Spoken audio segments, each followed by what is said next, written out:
What's up? My name is Jason. This is my LS Supercharged Canyon, and you're watching East Coast Garage.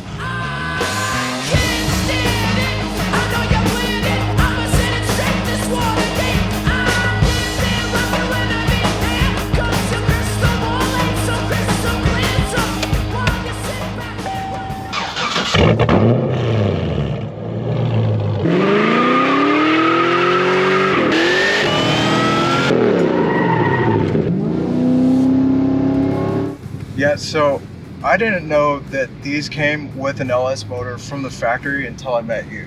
Like, that's got to be a big surprise when people find out, right? Yeah, it generally is. People are like, what do you have in that? Like when I started, people will approach me and be like, what's under the hood of that? Did you do that? Did you build it? I'm like, no, it came from factory this way.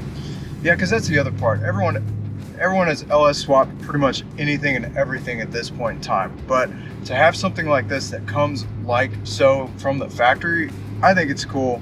I mean, it's rare and you don't have to do the work yourself. You know, it's already done. That's cool. That saves you some money up front, I suppose. Now, this is on 355nation.net. This is a registry for all Canyons and Colorados with LH9s and LH8s because they had LH8s in 2008 and 2009. 2008, there were 5 Canyons and 4 Colorados. 2009 LH8 Canyon, 597 Colorado, 1404. LH9 came in the 2010, 789 for the Canyon and 1574 Colorado. This 2011 is an LH9. The Canyon was 747, so there were 747 of these made in 2011. And 1789 Colorado. In 2012, it was 680 Canyons and 1788 Colorados. That's the numbers. I mean, that says a lot. Yep, and that was it. They only put LH9s in these for 3 years, and for the first 2 years, 2008 and 2009, they were LH8s. LH8. So that comes out to 2,216 LH9s in the 2010 through 2012. Now for Colorados, there were a little bit more with LH9s at 5,151. Either way, those are super low numbers, and it's a very good possibility that people watching this video hasn't seen one of these in person, which is really cool. That's probably one of my favorite things about the vehicle. And then you supercharge it on top of that. Tell me a little bit more about that. Like, why did you go that route? It's a funny story. We're on a 10-month cruise. And me and my buddy Jeff, he drove an old Jeep Wrangler, before they came out with the 4-door ones.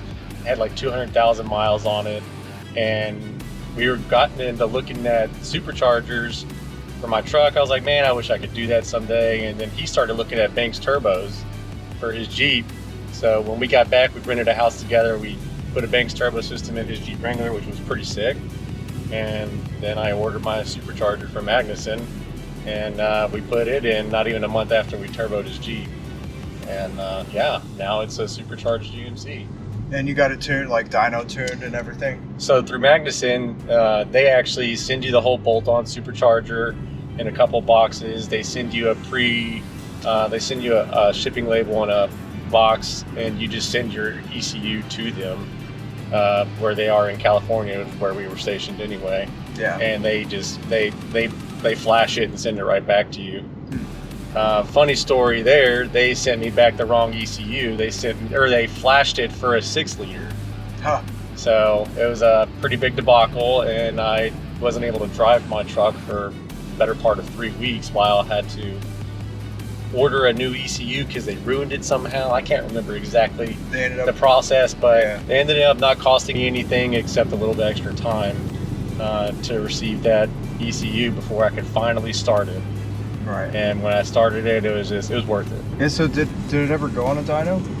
It has been dynoed. Yeah. Whenever we moved here to Virginia, I wanted to put headers on it, and after I did the headers, I decided let's go ahead and dyno it and see what it's making. The guy who dynoed it could not get it up to full speed that he would like to have because of the off-road tires that were on it during the dyno. But whenever the numbers came back, he said it made 375 at the wheels, so whatever that translates to the crane, who knows, and that's not even the numbers that it is actually making. Right. So really still unknown as to At least the true horsepower at the crank. Yeah. But it's 25% loss of horsepower to the wheels or something. Okay, so if let's just say it has 500 horsepower Sure. at the crankshaft, right? 25% of 500, 125. Yeah. So that would be 375 to the wheel. So you could say this is a 500 horsepower LH9. Yeah. Right. That's pretty cool. That's definitely respectable. Just a couple bolt-ons, right? No internal engine work. Nothing internal done. Yeah. Everything's bolt-on. I just have a cold air intake that was the very first thing I ever did to it before we supercharged it. As soon as I got the V8 truck, I was like, slap a cold air intake, put a muffler on it, Flowmaster. You know, my grandfather always had Flowmasters on his trucks, and I was like, and this is my 5th truck. I was like, of course I'm gonna put a good old cheap Flowmaster on it because I love the sound of them. Right. And I started out with a 30 series Flowmaster, and then over the years I was like, let's get louder. Yeah. And I got it too loud, and then now I had to throttle it back, and Yeah. which is why it sounds much better inside the cab now. Yeah. Sounds great. It was pretty bad. It droned pretty wicked on the highway when you get that perfect RPM range of 2200. It would just echo in your ears. So when you bought this truck, were you looking for a Canyon with a LH9 in it? No. Whenever I went home to Texas, so I joined the Navy and then didn't have a truck or didn't have a vehicle for a while because the reasons why I joined the Navy is I was in a bad spot. But which brought me to not having a vehicle for my first year in the Navy. Went home. My dad's a used car salesman, has been my entire life, and previous vehicles I'd owned was a 2000 Silverado was my first truck. Had a V8, had a 5.3 liter, and I had a Yukon with a 4.8, and then I had another Sierra with the 5.3, and then I drove a GMC Envoy for a little while, and then my mother bought one of these with a little 4-banger in it, and it's a 5-banger. The inline 5. Yeah. And it sounds like a go-kart, right? Right. And it was a really good truck. So, and all this is before, me going home to Texas to like, all right, I'm ready to buy a truck. I need to be able to get around in San Diego. I go home, we go to the dealership. I'm like, this is what I have. I can spend, so-and-so amount, X amount of dollars. And he's like, well, man, he's like, I can't get you in a full-size truck. I was like, prices are too high right now. And then I'm walking down the dealership and I see that V8 tag on the side of this thing. I was like, what? I was like, I'll take the little truck with the V8. Yeah.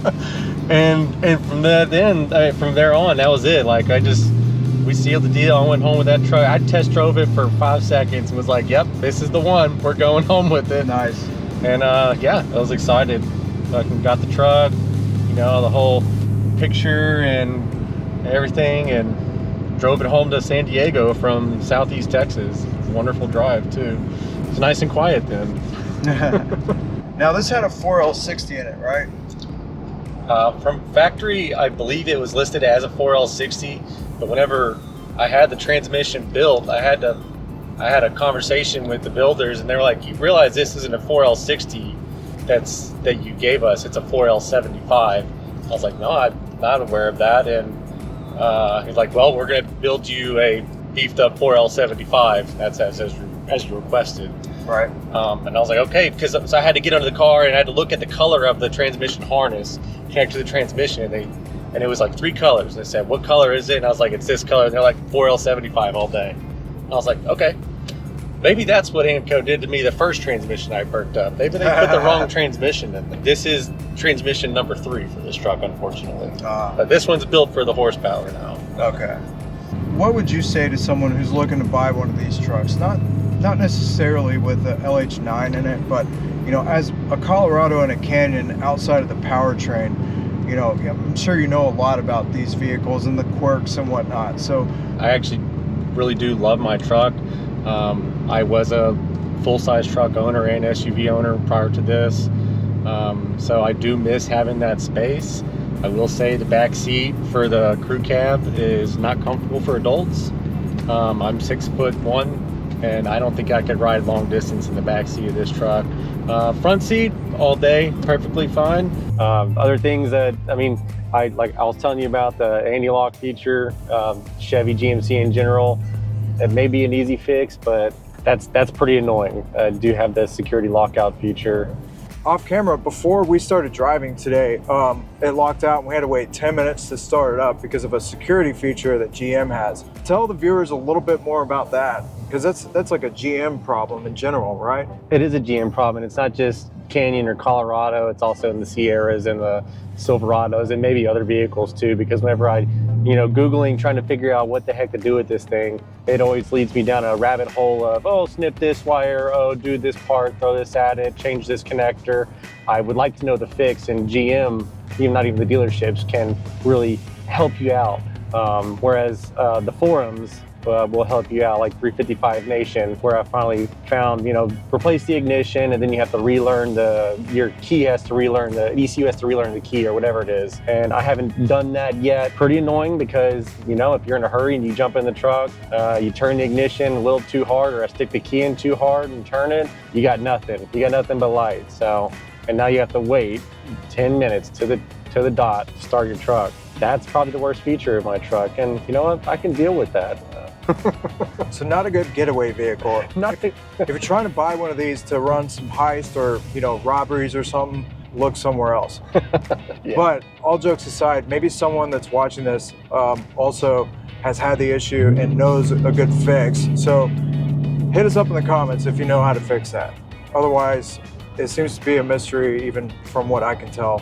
Last thing I got is thanks for giving us a ride today and telling us more about your vehicle. This thing's super cool and super uncommon. Smash that like button if you like this vehicle. We'll be back with some more cool stuff, and see you in the next one. This beautiful McLaren 720S is coming up in the next video, followed by a major update and an awesome video on my Grand National. And then we ride along with some awesome drift cars and talk to Sumo Speed Drift Team. And there's so much more after that. Be sure to subscribe and hit that bell to get notifications, because you're not going to want to miss out on these videos. Until then, have an awesome day, and I'll check you later.